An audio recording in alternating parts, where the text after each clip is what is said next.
with chapter 15 of the book of Proverbs as we do this exposition. You know, we are continuing with the wise person and the foolish people. The wise versus the foolish. So let's read verse 1.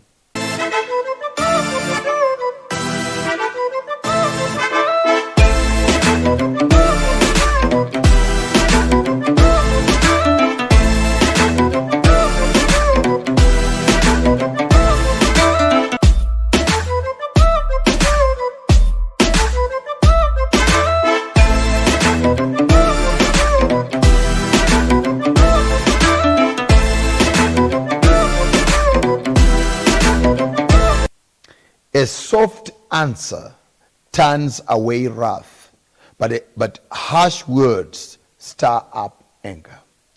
Wise people will employ wisdom to turn away wrath, even in a situation where anger will be and emotions will be flaring.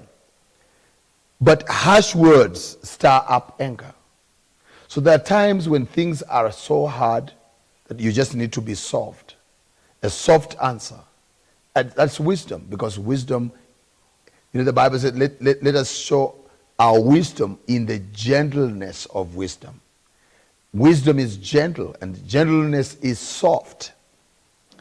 The tongue of the wise uses knowledge rightly, but the mouth of fools pours out foolishness. The eyes of the Lord are in every place, beholding the evil and the good. Now this is one thing that he's very clear on. Let me combine this verse 2 and verse 3. The tongue of the wise uses knowledge rightly. A wise person uses their knowledge rightly. You don't use your knowledge to judge others. You use your knowledge to teach others, to bring them to the level of understanding. Oftentimes I have told my friends, I've seen people very judgmental, and we become so judgmental because we are using our knowledge to judge others. But I have a question. Do those people that you are judging, are those people that you are judging having or in possession of the same knowledge that you have? If they don't have the knowledge that you have, your judgment is misplaced. First of all, give people the knowledge. And then after you have known that they have the knowledge. And this is, by the way, this is the reason why I've been telling people I've never seen a bad boy and I've never seen a bad girl. I've only seen ignorant ones. Because some of the young people that people thought were rotten merchandise, I sit with these young people. I have gone to schools speaking to thousands of young people. I speak to hundreds of thousands of young people in this country and in other countries annually. And I have gone to places, I've gone to schools where, like, for example, by the time they introduce you, you see just total misbehavior among students. But do you know what? As I stand on the stage and I start speaking to these young people, and I dive into their world, and I speak to them from the point of a person who loves them, and I just dislodge all those nasty things that are in their mindsets, these young people turn around and they just become the best. Yesterday, I went to into a restaurant, and I found a principal of a high school, and this guy was introducing me to other people in the hotel, and he says, this guy, you invite him to your school to speak to the students, and you will have a totally different school at the end of his talk. And they say, we always talk to these students, but we don't have this impact. But my question is, how do you change people that you don't like?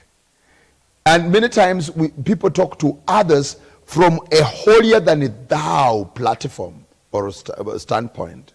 Holier than thou. So it is like, you young men of this generation, you young men of this type, of this age, these current young people, you have your problems. You're average time.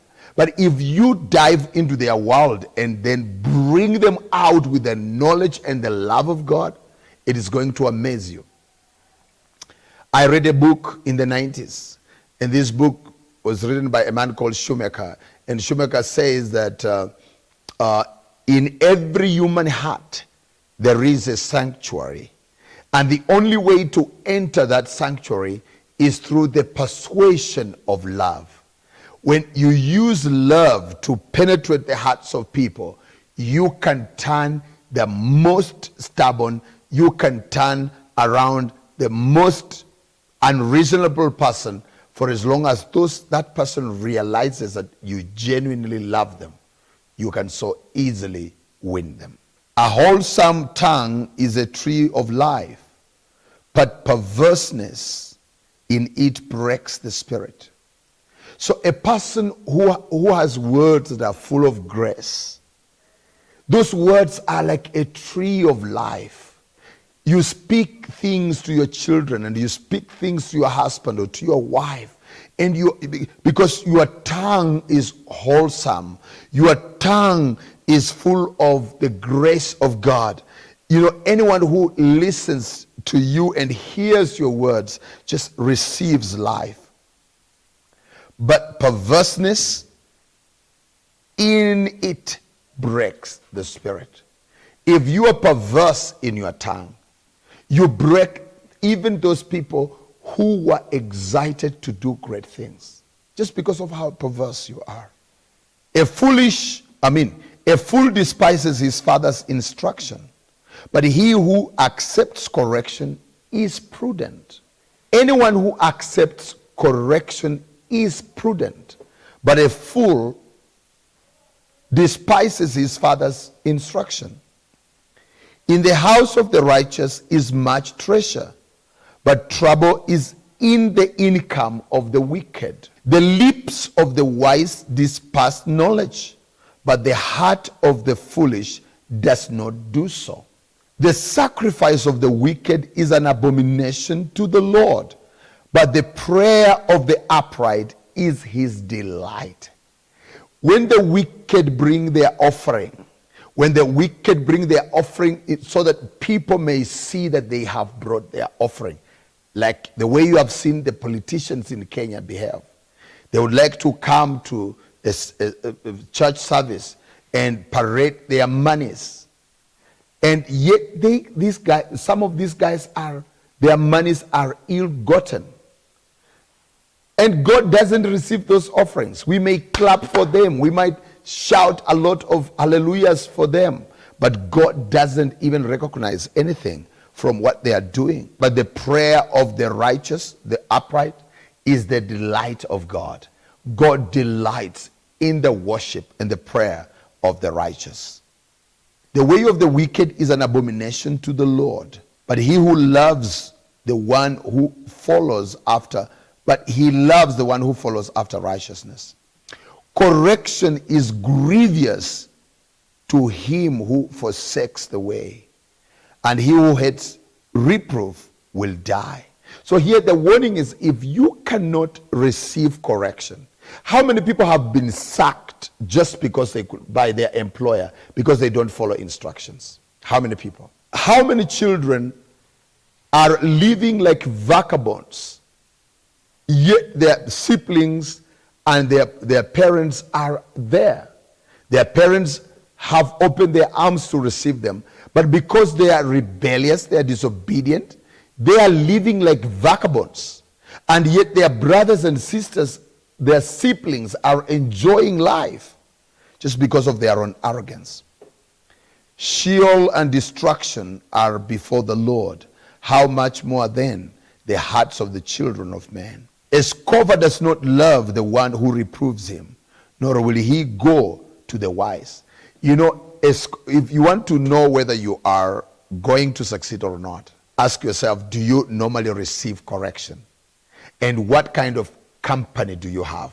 Do you have the company of wise people who speak into your life and speak life into your life? Or you're just with a group of people with whom you discuss nonsense? You laugh and discuss just nonsense. It is important for you to find someone who confronts you. The Bible tells us, better a rebuke from a friend or a slap from a friend than flattery from the enemy. from those who are false friends. A merry heart makes a cheerful countenance, but sorrow of heart, the spirit is broken. So, in biology they tell us that you take less energy to smile than to frown. People who frown use a lot of their muscle energy, and that is why they grow old faster.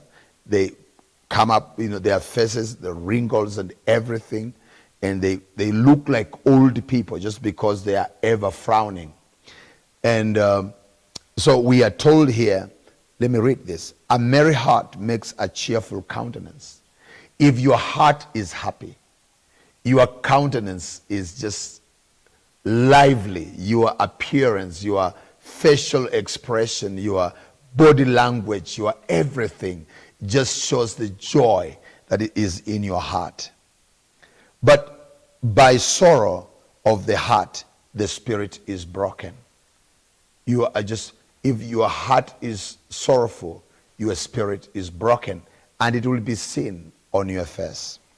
The heart of him who has understanding seeks knowledge, but the mouth of fools feeds on foolishness.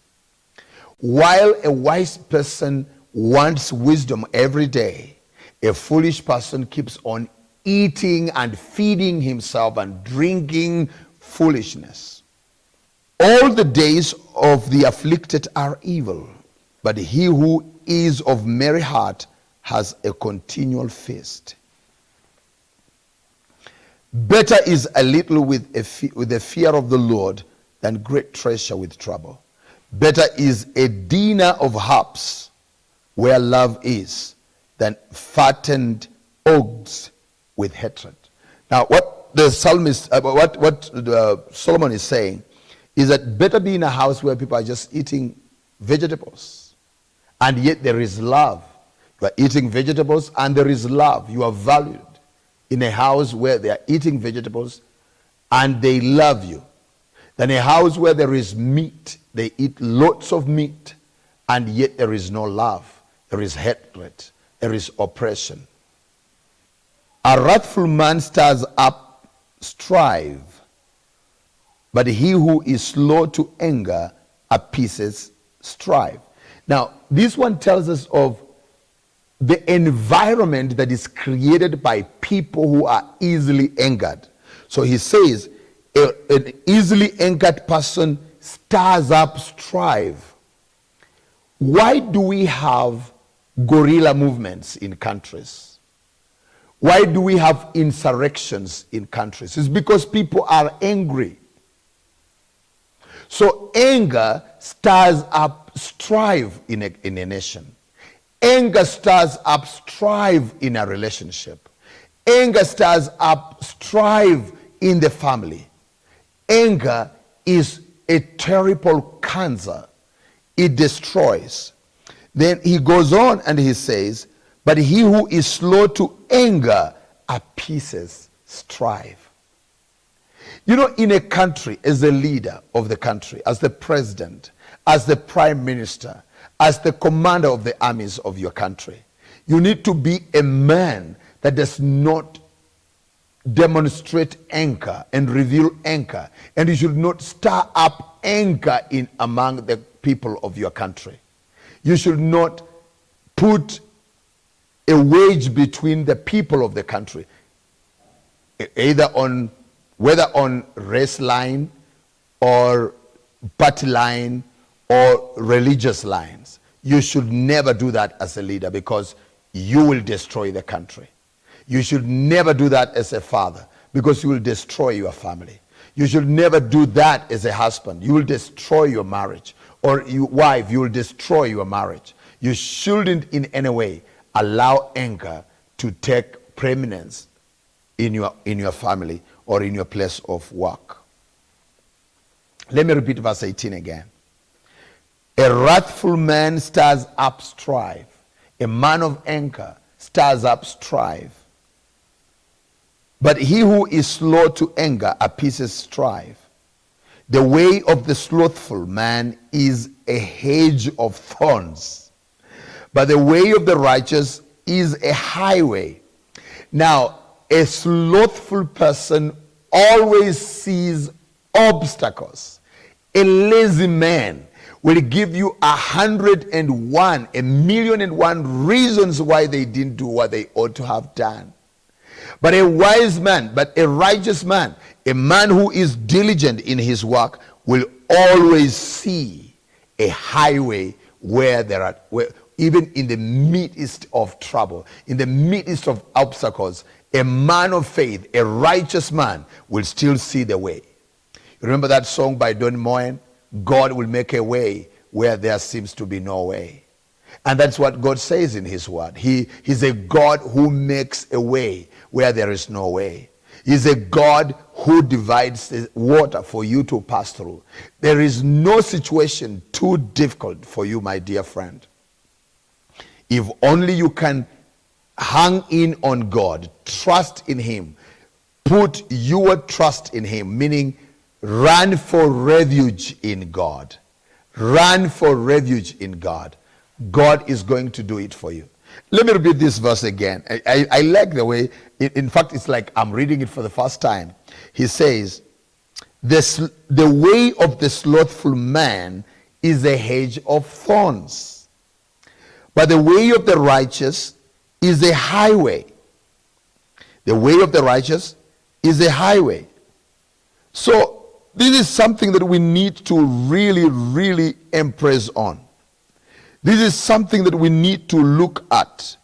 And really, lazy people, slothful people, people who are lazy, who are not ready to work, will always give you a reason as to why they are not working. They are always having excuse. While you are making excuse, like you have graduated from university, from college, and you are ever saying, we don't have jobs, are you aware that there are people that you graduated with that went and worked for someone, got some little cash, and began their own business, and their business is blooming, and they are now even employing others?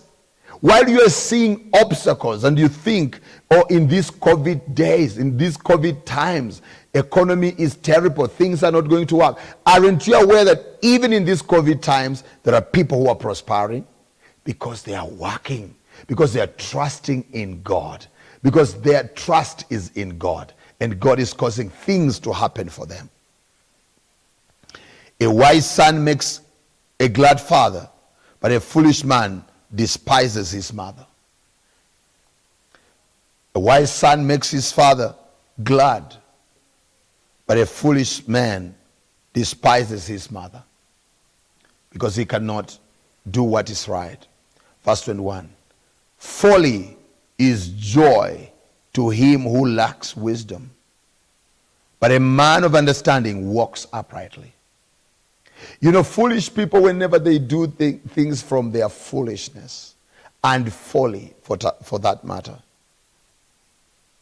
they care less. They care less. To them, it's just a joy to continue living like that in their foolishness. Now, verse 22. I love this verse 22.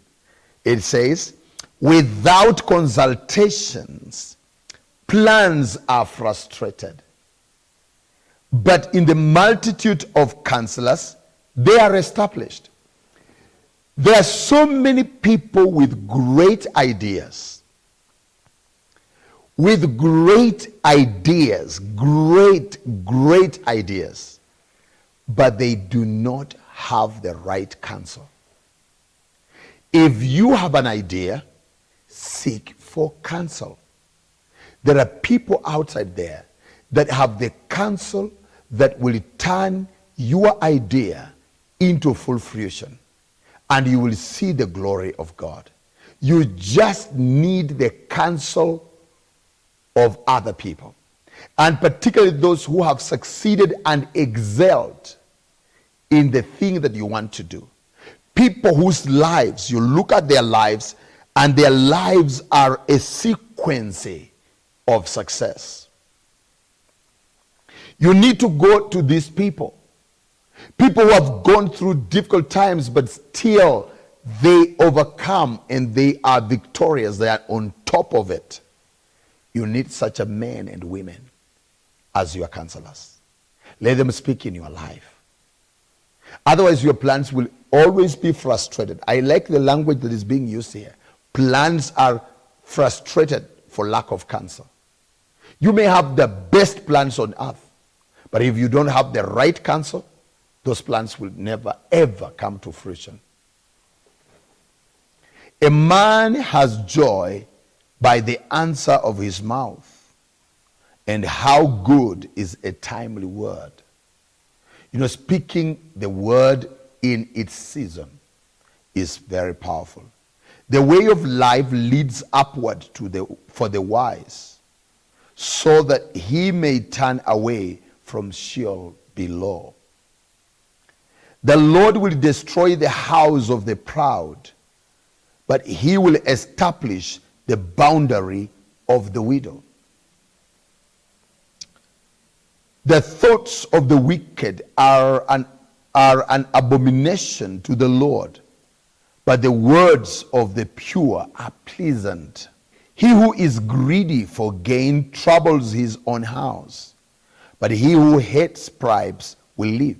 Now here we are being told that corruption affects your family.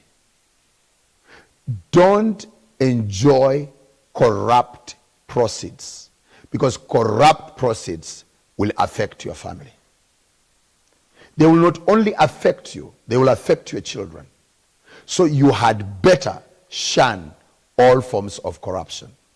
The thoughts of the wicked are an abomination to the Lord, but the words of the pure are pleasant. He who is greedy for gain troubles his own house, but he who hates bribes will live. The heart of the righteous studies how to answer, but the mouth of the wicked pours out evil things. Now here we're being told that a wise person considers his answer before he gives it. A wise person sits down, evaluates his answer, and asks himself or herself, is this answer prudent enough? Is this answer gracious enough to the person that has asked? If they make a comment, their comments are normally well thought. And this is exactly what we ought to be. The Lord is far from the wicked, but he hears the prayers of the righteous. The cheerful look rejoices the heart, and a good report makes the bones fat. Now, this is on this good report makes the bones fat. This is something that many leaders, I believe one of the reasons why many leaders die of heart problems is because most leaders only hear negative reports. Their members of staff are always coming up with a problem. Their people around them, if in politics you attend a meeting and the people around the political leader are always talking about problems. Only recently I was teaching leaders, 86 leaders from this division of ours. And I was talking to them about the dangers of the leader feeding yourself with negative reporting, allowing yourself to be fed on negative reporting, no praise report.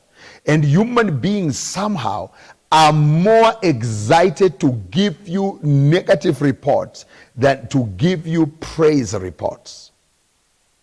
It is important as a leader sometimes to demand that people who work with you learn to provide the praise reports. In every organization, we have things that are happening that are good. In every home, there are things that are happening that are good. But if we only set our eye on what is negative, we are going to destroy our health. we remain tensed, we remain anxious, just because we are always hearing negative reports. When we send out teams to go and evangelize, I want them to come back and tell us that how many people got saved. I don't want them to come and tell me how they went to a certain house and this guy was like an atheist and he insulted them and told them terrible things. But always, many times, I should say, people will come back with a negative report. Oh, we went, and they're not even remembering the report of how God healed, how an alcoholic was delivered from alcoholism. They are not realizing how a sinner gave their life to Jesus Christ. They only want to concentrate on what negative things that were spoken against them. I wouldn't like to see leaders crushed down because of negative reporting that come from people around them. A cheerful look rejoices the heart, and a good report makes bones fat. The ear that hears the reproof of life abides among the wise. He who refuses instruction despises his own soul, but he who hears correction receives understanding. The fear of the Lord is the instruction of wisdom, and before honor is humility.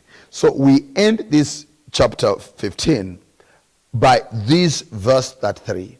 The fear of the Lord is the instruction of wisdom. So do you want to be instructed in wisdom? You must have the fear of the Lord. You must revere the Almighty God. You must honor God. You must give God prominence and preeminence in your life. And then he says, before you gain honor, there must be humility. This makes us remember, it causes me to remember this verse that says that God resists the proud, but gives grace to the humble. The Lord bless you and the Lord watch over you. Let us meet again together tomorrow as we continue with chapter 16. Thank you for joining us today. Catch us tomorrow, same time, same place.